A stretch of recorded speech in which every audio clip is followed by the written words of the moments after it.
They say the river Glyme once kissed the shores of Avalon, long before the mists claimed it. Sir Ceredig rode that way, seeking neither glory nor God, but silence. He'd fought for Camelot, bled for it, but peace eluded him. So when the villagers of Brent Hollow spoke of a blade buried in the riverbed, humming in their dreams, he listened. "Leave it be," the old Reeve warned. "It weren't meant for us." But Ceredig had heard of Excalibur's sister sword, forged in grief, they said, cooled in a cradle of stillborn breath. He found it half buried in the silt where the river narrowed, the hilt tangled in weeds like it was resisting rescue. It took all his strength to pull it free, a blade of starless metal, untouched by rust, and impossibly cold. That night, the screaming began. When he first unsheathed it to clean it, nothing more, it shrieked like a child torn from its mother. Not a war cry, not a roar, a sob of such agony that it turned the marrow inside his bones. He dropped it. The sword clattered to the stones, still shrieking, until he slammed it back into the scabbard. Silence returned, but his ears rang with echoes. The birds fled the trees. The villagers left him offerings of bread and salt on the cottage steps. They knew. No one spoke of the sword after that. By the third night, he stopped dreaming. Not from peace, but because he no longer slept.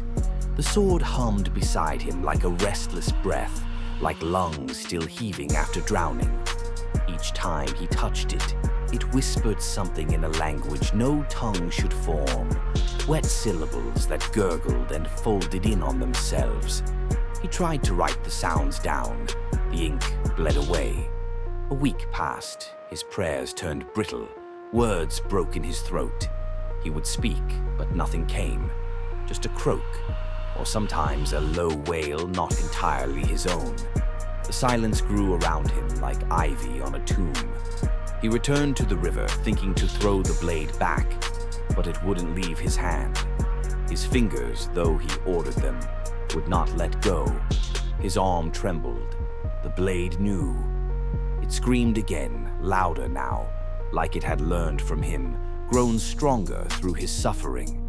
Something stirred in the riverbed. He ran. Back in the woods, he tried to tell a monk what he'd found, but his tongue failed him. The words weren't there anymore. His mouth opened and only a thin, infantile cry came out. The monk crossed himself, backed away, and locked the abbey gates. By the 14th night, Sir Ceredig had forgotten his own name.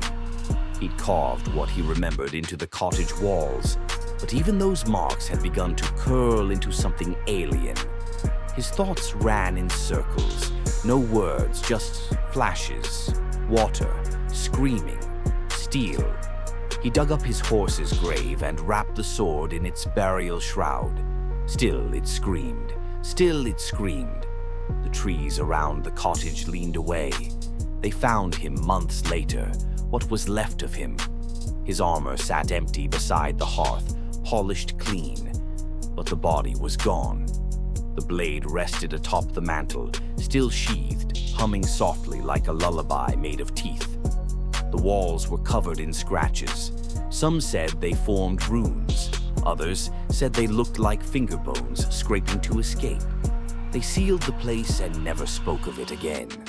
The forest grew thick around the cottage, like it was hiding a scar.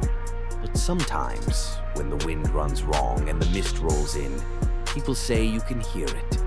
A scream, high and mournful, carried from somewhere deep beneath the trees. Not a child, not quite, but close enough to make you weep.